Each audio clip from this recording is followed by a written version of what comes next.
Hello, ladies and gentlemen, and welcome back to The Economy Lately. I'm Anthony Smith, Chief Economist here at FreightWaves, and I'm joined by the one, the only South Turk. Yeah, hey, how's it going? It's good, man, good. Thank you for being here. You know, I am nothing without you. I'm nothing without you either. Yeah, like this show doesn't happen without you. Well, yeah, you hired me, so. Well, I tried to do the show without you. They refused. Who did? Isaiah, Frazier said absolutely no way. Tanner said there is no way he's going to work. You're the one that will work with me. Who are those people again? Who are these people? The Boiler Room Boys. Oh, those interns. Yeah. The ones that work for like what? Right? I think they do Buffalo something on the Wings. side. They work, yeah. It's a deal. Strange. Maybe they can be our sponsor. Not the interns. I mean, That would be a good one. Yeah. I don't know if I'll be a good candidate because I'm pescatarian. But yeah, and I don't eat trash, so. Starting it off with downstream and those consumers, we got updated numbers for retail sales, which showed that there was a downshift here, which, if you remember in the last episode, not last episode, but maybe episode before last, really talking about consumers and really spending, I don't really want to see an extreme amount of spending. I mean, when I look at the American consumer and I see the savings rate now at levels that hasn't been in over a decade, that's low. And you see that credit card utilization is at all-time highs. It's really showing that consumers are not in the best of positions when we're looking at a general population sense here. The other big thing is, of course, we got inflationary updates around the CPI. But before we get to that, we're going to talk to some of the retail sales number, what we saw in this most recent report, showing that there was a downward movement of overall 0.6%. We also saw that non-store retailers moved down 0.9% for the month. Another downshift came from motor vehicles and parts sales that was down 2.3%, and furniture and home furnishing stores down 2.6%. I also have to mention here that the retail sales headline report is not adjusted for inflation. Gas stations, which was really one that was propping up a lot of retail sales numbers, did not have a huge contributing factor here. There was actually a downward movement here ever so slightly. But really, when we're looking at retail sales here, we saw a downward movement in the month of November. Consumers really need to save their money. All right, I got a question here. You talk about all this like home goods and furniture, like the sales of that and all that. But you know, a lot of that comes from the Amish.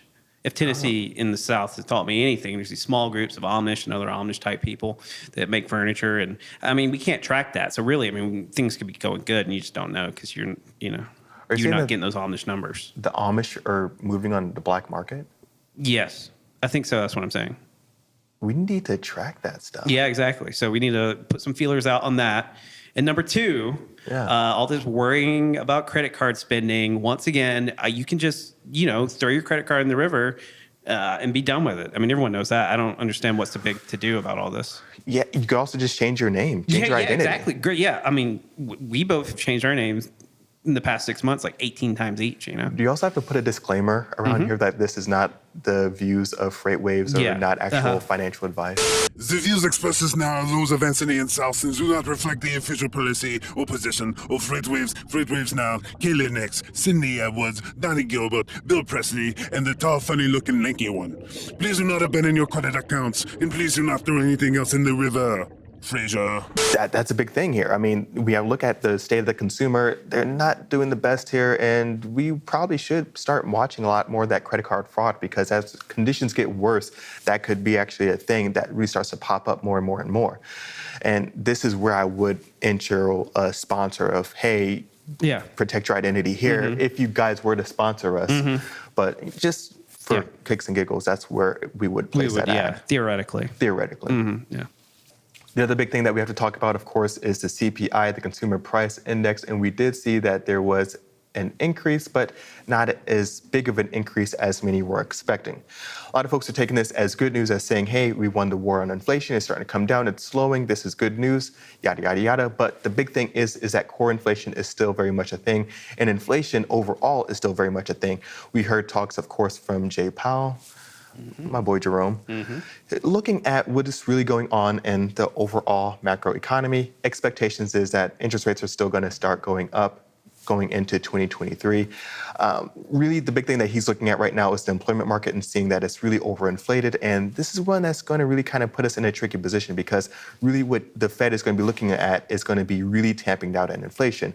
But really, they have one big tool, and that's really messing with inflation rates by messing with the interest rates and really that tool has to be ramped up in order to have another tool to ramp down as we get into 2023. But the bad thing is if inflation is still a thing, that the tool that he has to use is almost inflationary building, because if he lowers interest rates and inflation still isn't down, that can make inflation just go up. And so he's trying to do everything that he can to bring it down, so when it's time to go back up, it's not too high anymore.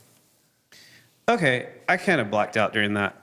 You mentioned the war on inflation. Is that kind of like the war on terrorism and the war on Christmas, that we'll be like fighting it the rest of our lives? You know what? Whenever there's a war on something, like war on terrorism, war on drugs, whatever, war on inflation, a lot of times it actually produces more of that thing that there's a war on. So, we definitely lost probably both of those. Yeah. So I think mentioned. when we look at the war on whatever it is, like the Inflationary Bill Act, I think a lot of it is going to build out more inflation, which is kind of strange. So we should give up on the war of inflation. Is what you're saying? Yeah, or maybe not just name it that. And the Inflationary Reduction Act is probably just an inflationary increasing act in a sense. But the other big thing is that we have to look at, of course, we're looking at what's going on with inflation is something that a lot of people aren't talking about, South. A lot of people don't want you to know about. And that's going to be the strength of the U.S. dollar. No one's talking about it. The U.S. dollar has been pretty strong throughout 2022. And a weakening in the U.S. dollar could really start to add some strange things into the imports. And so imports starting to come down. You know, that's going to do some things to the GDP number that comes out next week. But really, if the strength of the U.S. dollar starts to come down, we start to see now it's going to start to be a little bit more pricey to import goods. And now if we start importing more goods at a higher price, that could be inflationary building as well. So needless to say, we're not out of the woods yet for inflation.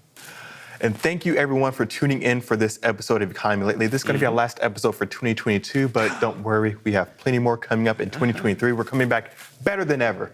South, you got any New Year's resolutions? New Year's resolutions? Yeah.